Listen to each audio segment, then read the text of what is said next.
नमस्कार दोस्तों, स्वागत है एक और धमाकेदार वीडियो में। जैसा कि आप जानते हैं कि आपके कक्षा 10वीं का विज्ञान का कल पेपर होने वाला है, तो सभी विद्यार्थी पेपर ढूंढने में व्यस्त हैं। कहीं इधर वीडियो देख रहे हैं, कहीं उधर वीडियो देख रहे हैं।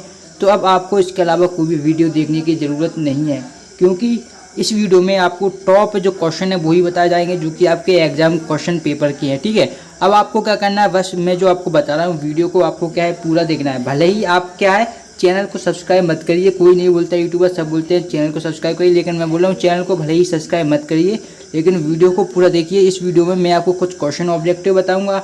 ऐसा नहीं है कि मैं पूरे ऑब्जेक्टिव क्वेश्चन बताऊंगा, कुछ क्वेश्चन ऑब्जेक्टिव बताऊंगा और कुछ आपको 2 अंक और 3 अंक के क्वेश्चन बताऊंगा। ठीक है, यदि आप इन क्वेश्चनों को याद करके जाते हैं तो सभी सेटों में से बहुत सारे क्वेश्चन इसी में से आएंगे, और चाहे तो आप कल इनको मिलाकर देख लीजिएगा। ठीक है, तो अब वीडियो शुरू करूंगा। चैनल से मैंने बोल दिया सब्सक्राइब करना चाहे तो ही करें, वरना ना करें, लेकिन वीडियो को लाइक जरूर कर दीजिएगा। ठीक है, अब मैं आपको क्वेश्चन बता रहा हूँ जो कि मैंने आपके लिए लिख रखे हैं, तो उन क्वेश्चनों को ध्यान से देखिएगा। ठीक है, और वीडियो को लाइक कर दीजिएगा। तो देखिए ये आपका क्वेश्चन पेपर, और यहाँ पर देखिए क्वेश्चन पूछे गए हैं। जैसे कि जल का पीएच मान पहला आपका पूछा गया है। क्या पूछा गया है विद्यार्थियों आपसे?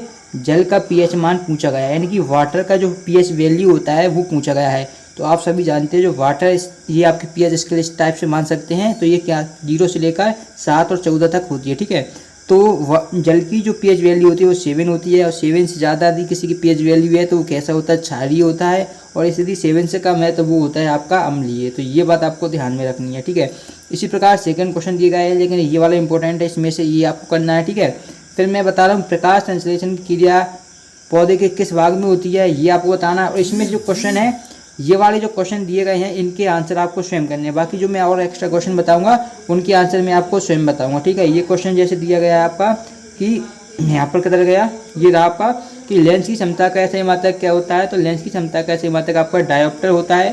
साथ साथ विद्युत धारा का आपको ऐसे मात्रक पता होना चाहिए। धारा का ऐसे मात्रक आपका होता है एम्पियर। क्या होता है विद्यार्थियों? एम्पियर होता है। इसी प्रकार दिया गया है।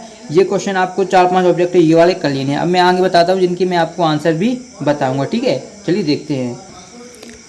देखिएगा ये क्वेश्चन आपके और रहे जो मैं आपको बताने वाला था। तो यहाँ पर देखिए जिन अपक्रिया में ऊष्मा का अवशोषण होता है उन्हें क्या बोलते हैं। ये आपका रहा है ऊष्मा क्षेपी संयोजन, ऊष्मा शोषी या वाष्पीकरण। सोने और प्लेटिनम को गलाने वाले अम्ल का नाम है। तो ये यहाँ पर देख सकते हैं। किसी रासायनिक अपक्रिया में भाग लेने वाले पदार्थ क्या कहलाते हैं? तो अभिकारक कहलाते हैं। किसी रासायनिक अपक्रिया का निर्धारण होता है, कब निर्धारण होता है ये हमें बताना है। इसी प्रकार आगे के क्वेश्चन दिए गए हैं, यहाँ पर देख सकते हैं पीएच स्केल की परास कितनी होती है। ठीक है, तो मैंने अभी आपको बता दिया था 0 से लेकर 14 तक पीएच स्केल की परास होती है। बहुत ही महत्वपूर्ण एक क्वेश्चन है, ध्यान रखिएगा। ठीक है, इसी प्रकार आपको दिया गया है कि टूटी हड्डियों को जोड़ने के लिए प्लास्टिक और पैलेट चलाते समय किस पदार्थ का उपयोग किया जाता है?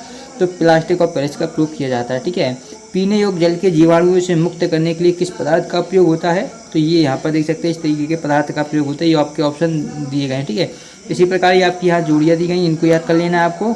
सॉरी, ये आपके रिक्त स्थान दिए गए, इनको आपको पढ़ लेना है। ठीक है, ये मास्टर ग्रंथि वाला आप जानते होंगे, पीयूष ग्रंथि होती है, इसे हम क्या बोलते हैं? मास्टर ग्रंथि बोलते हैं। तो पीयूष ग्रंथि वाला इंपॉर्टेंट है। तंत्रिका तंत्र की इकाई की प्रमुख इकाई ये भी इंपॉर्टेंट है।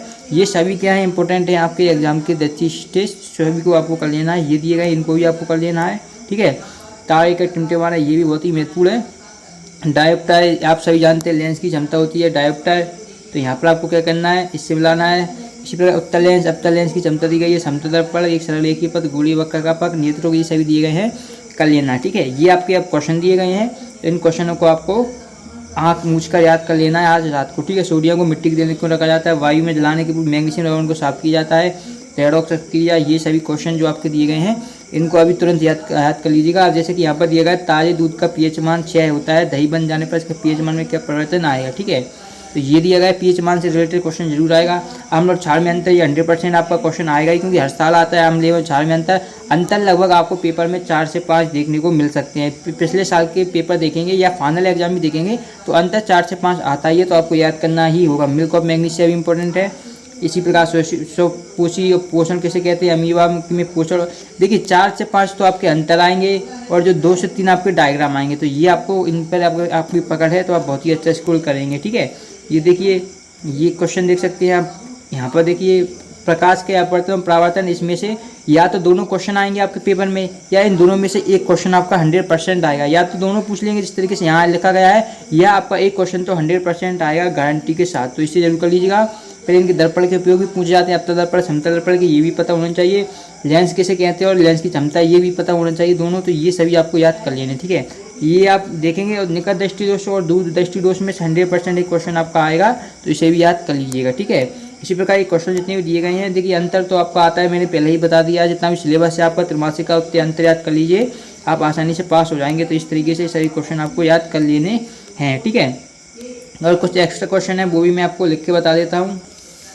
और विद्यार्थियों लास्ट में मैं आपको 3 जो महत्वपूर्ण क्वेश्चन है वो बता के जा रहा हूँ। इन क्वेश्चनों को जरूर याद कर लीजिएगा, ये 3 बहुत ही ज़्यादा महत्वपूर्ण है, ठीक है। तो देखिए जैसे कि यहाँ पर जो दिया गया है ये मैं आपको करके बता देता हूँ। पहला आपका है अम्ल एवं क्षार में कोई 4 अंतर लिखिए। ये मैं पहले भी बता चुका हूँ कि ऐसा है आपके लिए, ये बहुत ही ज़्यादा इंपॉर्टेंट है। अंतर आपका आने वाला है 3 4, तो ये अम्ल क्षार वाला आपको करना है 100% याद। फिर आपको करना है निकट दृष्टि दोष किया है, निकट दृष्टि दोष का निवारण लिखिए। तो निकट दृष्टि दोष के निवारण आपको लिखना है। फिर एक जो महत्वपूर्ण मैंने कहा था कि डायग्राम भी आपके एग्जाम में आते हैं, तो डायग्राम आपको करना है मानव नेत्र का नामांकित चित्र आपको बनाना है, ठीक है। जो मानव आंख होती है, नेत्र होता है, इसका नामांकित चित्र आपको बनाना है, ठीक है। अब विद्यार्थी जितने भी मैंने क्वेश्चन आपको बताए, यदि इन क्वेश्चनों को याद करके आप क्या है पेपर देंगे तो आप बहुत ही अच्छा स्कोर कर पाएंगे। हम मिलेंगे कल नेक्स्ट वीडियो में, तब तक देखिए आपका अपना चैनल। धन्यवाद।